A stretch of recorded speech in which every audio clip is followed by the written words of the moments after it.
Is it possible to be fashionable yet modest, especially when it seems as if the only thing retailers are selling are either too revealing or just plain frumpy? Can one strike a healthy balance between embracing fashion and strengthening our virtue? Find out in this episode of Catholic Focus as we learn of an organization that helps young girls do just that, as it sets out to change the face of fashion by setting a new kind of trend, one that celebrates both body and soul.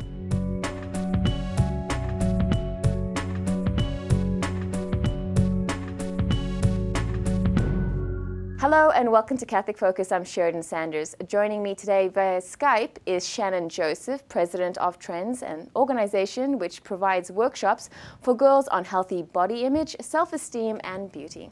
Thanks for being with us today. Thank you very much for having me. So Shannon, as I was doing my research on trends, I came across this quote which I'd like to share with our viewers. And it's from Shannon Hale, the co-founder of Trends, and she says here, "It's time for us girls to dare to be different, to break out of the cookie-cutter mold and create a unique sense of style that best expresses who we are as people. It's time to change the face of fashion." What are your thoughts on that? I find that inspiring, especially coming from what was then a teenager. The reality is so much of our fashion, first of all, is determined by other people. People, choose to wear certain things, but those things kind of get chosen for them by some designer in New York or some publicist somewhere or some movie caster. And this is what we think looks good, but it's not always what looks good for an individual. And there are so many elements of style that a person can use to express who they are. And that, to me, that's what that quote is about. Fashion is about communicating who you are, or as part of doing that. And it's going to look different for everybody. And to find that, girls have to break out. Right. And so how did Trends come about then? So Trends came about really from Shannon Hale and some of her friends and a teacher in Toronto who was working with them. And they, said to themselves back in 2004, we're tired of kind of what looks like a uniformizing of fashion for girls. Everybody's wearing a crop top. Everybody's wearing low-rise jeans. And we're tired of a fashion that's kind of objectifying women, playing up what's sexually appealing and not, many other things that could be, brought forward in a look. And they said, well, can we as teens and as young women become contributors to the public conversation around fashion instead of consumers? And that's how it got started. And so where do you find yourselves today? Well, today we have 3 chapters across the country. So one in Ottawa, one in Brampton, and another in Toronto. And we're having a kind of a renaissance in Vancouver. We had a chapter in Vancouver for many years, and a small group forming in Sarnia. So we're constantly sort of bubbling up from the ground and having new groups of individuals who say, I really love this message, either as a parent or as a young person, a young woman, and I want to get this going in my community. Right, very good. So generally speaking, what kinds of events, initiatives do you put on? Well, there are a couple things. Most of the chapters run some kind of monthly or bi-weekly meeting of a group of girls who commit for the year to go through the program. There's always some kind of fashion related thing. So what's your personal style? What colors look good on you? How do you put on makeup? That kind of stuff. But there's also a curriculum that we've developed for the Trends programs that really explores this question of, who am I as a person? What are healthy friendships? How can I be an intelligent user of the online world? Because that's where a lot of images are both kind of consumed by young people and contributed or put out there by young people. And what is true beauty about? And then there's a huge kind of leadership component where we get girls to either put on a fashion show or start some kind of magazine or, take on some kind of project where they get to apply what they've learned, but also experience what it means to contribute to the public conversation and be, again, kind of trendsetters instead of fashion consumers. Yeah, that's a very interesting idea, this idea of them getting information from online and also from their communities, because there's so many assumptions out there, and one of them, I think, is that in order for you to be an empowered woman, you have to embrace your sexuality and flaunt it, and yet you're advocating something different. And How does your message differ? Well, I think our message is that there's more to you than your sexuality, and I think that message comes from maybe some kind of shock value thing. As we go, if you think about Cher in the 80s, she was shocking. Now we're more shocking. Now we have Miley Cyrus naked on a wrecking ball, and that's shocking. But that's only looking at one dimension of people, which is the surface. And our message to girls is that there's more to you than your sexuality and what you look like and what you can do for someone else.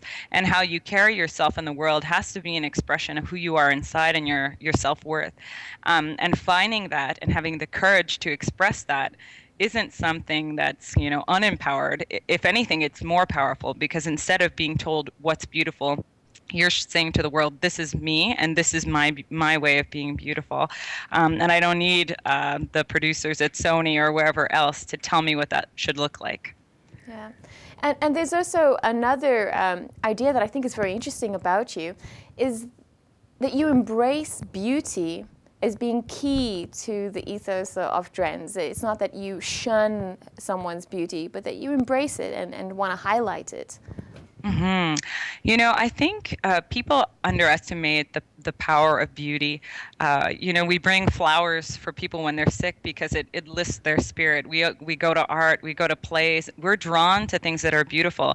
And as individuals, we can bring that kind of beauty to the world. And I think that's a positive thing. That's about showing our best self and contributing something that's a little bit otherworldly. It's hard to kind of nail down what beauty does for the human person. So yeah, we're absolutely about affirming beauty, but opening up what beauty is. And it's not just a look, it's everything about the person, and allowing all of those elements to shine through. Okay, so I'm going to have to go here. What are some of the fashion icons that you would recommend as someone from Trends? Well, I think an icon right now, or somebody who I think does fashion right, is Taylor Swift. If you see her in her videos, she looks fun, she looks beautiful, but she doesn't need to be, showing a lot of cleavage or showing a lot of legs. She's very playful. She's not trying to be seductive. She realizes a bit the joke in almost the way that's used in media. So I think that's a really great example. I think that... And what about someone like Kate Middleton? I think Kate Middleton's great because she exemplifies kind of showing her own beauty. She's a young woman. She has great hair. She's a great taste, uses lots of color. When she came to Canada, she had her, fantastic red look, but she also started a trend with fascinators. Everybody's grandma used to wear fascinators. Now young people want to wear fascinators. So she's a person who's been able to buck the sort of Hollywood style and present a really classical but sophisticated style that people want to emulate.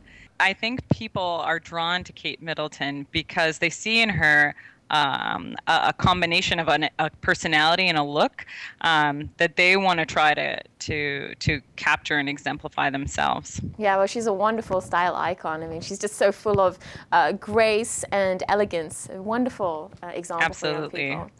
Next up, a recent trends workshop for girls with retailer Joe Fresh.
No, I don't think so.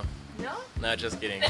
Yeah, I think it's possible because your clothing is, I think, like the light of your soul, of your heart. It's like a witness of yourself. And thanks to your clothing, you are showing who you are and maybe also who you want to become. Yeah, I think it's possible to be fashionable and modest. I know it's not a typical thing these days. A lot of people associate, I don't know, I guess showing skin with being fashionable, but I don't know, I think you can have a nice balance. And if you can find a way to be kind of subtly classy, and it's not like you're trying too hard, or you're not trying to, like, you know, ruffle some feathers or make a statement with the way that you dress, but be a little bit modest, be a little bit humble, but also classy. That's the key. And that also applies for makeup, by the way. Less is more. Natural is good. Keep it simple, keep it classy. Well, I'd like to think that I'm fashionable. and As long as you're not provocative and you try to trigger jealousy and envy with others, you can just be yourself and be fashionable at the same time. Okay. Of course, you can be fashionable and modest, and of course, if we're defining fashion by what is considered in style, I guess oftentimes immodest dress is in style. But there are always examples, even on the runway, of modest clothing that is in fact in style. They go hand in hand. Fashion is about like expressing like your inner self, and modesty is about expressing like in depth and beauty. And I think you can't have one without the other. They complement each other. A sense of style doesn't mean like a price tag. It is more than your personal expressions of beauty and how you apply it on yourself and look the best of yourself and inside and out. Yeah, it's not necessarily with like money values. It is more like your philosophy of life and of beauty. For my personal taste, I'm like a very laid-back person. I just usually dress how I feel comfortable. I do think Kate Middleton, I think she is just like, oh, beautiful, classy. I don't always dress like her, I'll tell you that much, but I do think that she is amazing, yeah. This might sound a little funny, but I used to really look at Oscar de la Renta when I was really young, only because I thought that his fashion style was very, very feminine, and he fit in very well to kind of my idea of what was pretty, which was flowy skirts and flowery patterns, and I guess it's something that's maybe more traditional, but yeah. Be natural, and then I think the only thing can make a person really beautiful is her heart. Yeah, and what is in her heart show in her eyes. And then of course the style is something you can learn, you can pick up, but the most core part is the heart. I would say for sure embrace my body type. Embrace your body type, don't try to fight it. Clothes will make it worse. If you just see something that looks so stylish, like when I was younger, I remember yeah, there's so many things like crop tops and just like the pants and the colors, and you just go with it because everyone else is doing it, and you look back at pictures and you think this looks so terrible on me, but I just was doing it because everyone else is doing it. So yeah, I think for sure I would tell myself, don't worry about what's fashionable, just go with what works for you and your body type. I think my faith, yeah, probably influenced my style. I grew up in Paris, so a lot of girls are influenced by style, obviously, and if you don't wear the clothes that all the other girls are wearing, you're like out of a group and you're not part of it, you're kind of excluded. So I think I had to make a choice regarding this, so I like fashion with moderation, so that's my way to go, I think. My wife has a lot of strong sense of style, and a lot of her inspiration comes from the classics. You know, classic movies, classic movie stars, that whole, you know, glamorous yet very conservative look that appeals to a wider range, not just, you know, the trendsetters of the day or the young kids, but also the wide variety of people. So when it comes to fashion and style, like faith is at the root of it. You use fashion and style to like express who you are as a person, and if you're confident in your identity as like a woman of God, then you use your accessories and your clothes to like express that and tell the world like who you are inside. Now, I want to get your read on something because as I was doing research for this interview, I came across Addie Hyman, and of course she's an Orthodox Jew, and she has a fabulously popular blog called Fabology. And I mean, what's your take on something like that? I love Fabology because it's, on the one hand, a person affirming, who they are. So she's an Orthodox Jew, and these values are important to her in expressing it through how she dresses. So I love that. And the things that she chooses are not frumpy. She's a total New York stylish woman who manages to pull that off without playing up the sexual. If anything, really having it sort of disappear without at all looking frumpy. And I think it's a great example for a lot of women who might not go all the way to that end where you don't show your elbows or your knees, but who could take an example from that as a way to be stylish without showing it all. I saw a lot of other Facebook groups, basically promoting the same sorts of ideas. Do you think that this is a passing trend? No, well, I think a lot of women are looking for a way to work against what they're seeing in the media. I think there's an intuition out there that when you put it all out there, you're putting out a sense of too much of who you are. We talk at Trends about fashion being, protecting you from the weather, communicating something about yourself, but also privacy. And I think, there's privacy in what we communicate. We don't tell people our secrets. There's privacy in what we show of our physicality because there is an intimacy there. And even though we have a fashion that's letting it all hang out right now, more and more people, I think, are uncomfortable with that and want something different, something better. As in Canada, there's lots of growing communities who are saying, I want a different look, but I still want to look great. And blogs like Fabology and others are showing a way to do that, and Trends hopes to do that for younger girls. So I looked up modesty in the dictionary, and it said that it's free of vanity and pretentiousness, which I think is a really interesting concept. As Christians, we're called to, in a sense, live humbly and in solidarity with others. So how do we reconcile this call to simplicity and humility, so authentic modesty, I guess, with a love of beauty and expressing oneself? Right. I think, the thing about humility, it's about knowing your true value and not kind of exaggerating it or being prideful. I think it's not a putting down of beauty. It's a recognition of authentic beauty. So we can definitely reconcile wanting to show our best self, for the other person. I show respect to you by not showing up to your interview in pajamas. So there's something of a gift when we try to show our best selves to others. And I think the difference between sort of, a good humility and not going off to the vanity side is having it be about showing our best selves and not about showing off and trying to appeal to somebody else's standard or appeal to approval. We're appealing to authenticity and trying to show something beautiful. So these days there's a lot more attention on sustainability and the effects of fast fashion, for example. People are buying more and more clothing and of course just disposing it as the trends move on. So in a sense, what is our responsibility here as consumers and what are some of the guidelines that you give to young women about this type of stuff? Mm-hmm.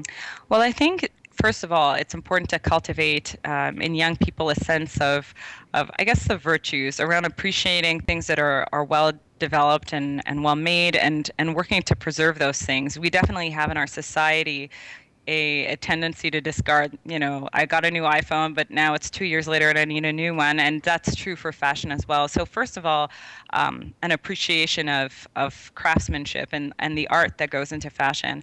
We also have done workshops with our girls on, shopping on a budget and, going to places like Value Village to find your latest outfits instead of going to the big box stores and getting new life out of old outfits, maybe sewing things on and modifying clothes themselves so that they again are kind of contributing to the fashion world and not just consuming things. So we definitely cultivate those kinds of ideas in girls, because you're right, we don't want to have this appreciation for beauty become tied to a destructive attitude about consumption and disposal. Especially when we consider that a lot of the women in these sweatshops are, well, a lot of the people working in these sweatshops are women. So exactly, absolutely. I mean, there's a big change and young here. girls. Yeah. What have you taken away from this experience of being involved in trends and growing and being, of course, a leader for young women? I've taken away the excitement of introducing different girls over time to new kinds of ideas. And I guess they're not new. You know, the idea that a person is not just what they look like, but, you know, their ideas and their creativity and their relationships isn't something new, but it's something that's not talked about. I did a workshop for some girls here in Ottawa where they had to kind of write a list of their different characteristics. Oh, I'm a sister and I'm a friend and I'm tall and I have curly hair, and, you know, looking at what's unique about them as a starting point for something that's special and worth highlighting, and getting them to do that exercise. And then, you know, hearing about them bringing some of what we do at Trends back to their classmates is really affirming for me and confirms for me the importance of what we're trying to do in our chapters across the country. Do you have any stories that you could share with us about how perhaps one of your workshops impacted a young woman? We one time brought a speaker. So in talking about healthy relationships, we brought a speaker who was a very stylish woman of Pakistani origin, Muslim descent, Muslim of faith, to talk about how her and her husband got married, and just describing courtship, how he was impressed by her beauty, even though she's, you know, very modest, although she's very stylish, and, you know, them, you know, forging a really profound love for each other that was built on those multiple pillars of the human person, and not just a look or, you know, what her look does for him or things like that. It was exciting to hear the girls' reaction to her about in thinking about their own relationships and in thinking about, you know, where those things are leading and how they can carry themselves as people to change how others treat them, respond to them, and in doing so, empower those around them to do the same. And I definitely heard that back from girls who, that workshop had girls who were 13 and 14 years old, so very young teens. But it's amazing what younger and younger teens are thinking about these days. Well, thank you so much for your time, Shannon. Thank you. I was speaking with Shannon Joseph, President of Trends, an organization for young girls to discover style and self-worth. To find out more about Trends, you can check them out on Facebook or the website, trendsfashion.ca. And that's all for tonight. If you have any comments or questions about this episode of Focus, write to us. focus@saltandlighttv.org. Well, that's all for tonight. Thanks for watching.